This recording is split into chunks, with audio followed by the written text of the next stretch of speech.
sumaina haijage apang mai maran asing mana chabani scammer makhanda nangi friend circle jingi scammer amasu yauri scammer kamaina khangdokani kamaina akoi scammer dagi secure oina legani habase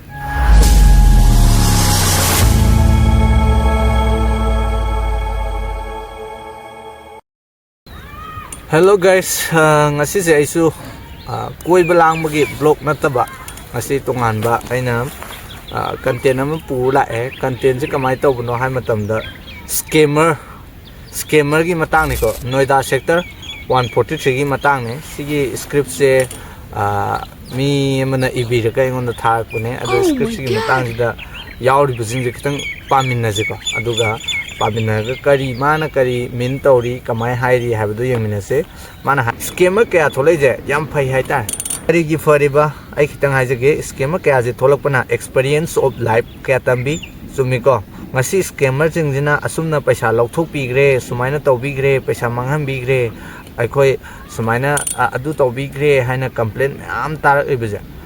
complaint tar iba victim masaduna once again amuhanna atope scammer amana mangonda changakpa matamda mangonda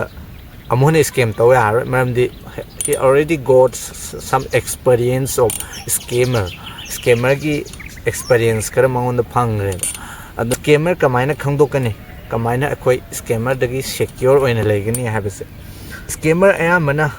aigi nangi colleague naknaba meyoising natraga nangbu ilaina sumba ngamba ilaina sumba ngamba habidi nangbu pangthan mangamba magun na mayawani pura nangji sumhat pangamba magun nam yawani aduga makhoina piba promising kaya jina nangi lifestyle je magi wahai wata khara jina pura millionaire ma ohanba pura in a second namada nangji millionaire ohanba choba paisa paiba mi ma ohan yadabagi mongda nangonda summaga wajingang bigani aduga scammer singina nangonda call je hek torokpa matamda wari sarakpa matamda yamna respect laina songi awanungai hambirakani paisa paidabado punna paisa paiminaji paisa tanminaji haidana mangonda horakani ado hek adumaina nangonda paisa paiminaji Dubai chataini nang sumai tawdaini adagi si tawdaini thama khoiga chatminaba matamda sumai tawdaini gana hek ha adedo scam tawbiba hor abane nangonda thama aniji manungda nang ek adu oiba ngamdraba ka adagi ek Dubai chatraba ka sumaina likewise mayam hai sini ko ma haja aduga free da paisa di kana gumamtana piro oi nang work khara tawgani aduga worksing jigi matung ina nangona paisa lakadamne adu free da paisa lakani akhoi ji tha gi paisa ma thanda chang ani dei sumai tawni then aina yawdai thabak si sumai tawdi si oigani habizi matokpiro haire second da ina khonba yaroi aremba pambiganu scammer dagi secure oina lainaba isa isana scammer habisi kaino muna khangdokpiu thidokpiu scammer makhan mayam lei romance ta ju scammer makhanda nangi friend circle jingi scammer amasu yauri sigi scammer sina kamai tawgeda ma hai bhai nang lupa chama chani da yawbro nangi account da bu yawdi kaisu kaide lupa chani do 199 gi recharge samta kapo aingonda sat kapo aduga sat kapaga ngasai ai net amuk exambaga net sizina be adre recharge to kape adre adu net exambaga nangi hoji kapakhiba paisa do ai phat ka thorake bai haidana ta la iba nangonda call toraiba nangbu ngak ta pangthan ba means magi net to ngakang samba kana gumba xyz amdai magi account da paisa yawta di samba kape ai danga recharge aduni mana min toje aduga adumaina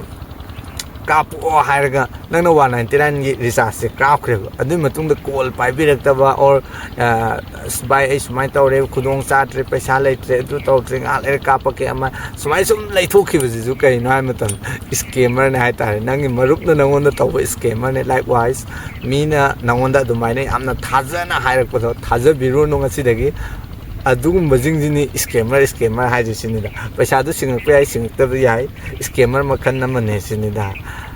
sini sumaina mana script se piri do script se am sang ai loibo pabdo minute am sang ne duna sikha hapage scammer haibaji ayam matamda yamna promising oi nangonda thajaba yam pigani si tawani Dubai chakani sumaina mayam haijale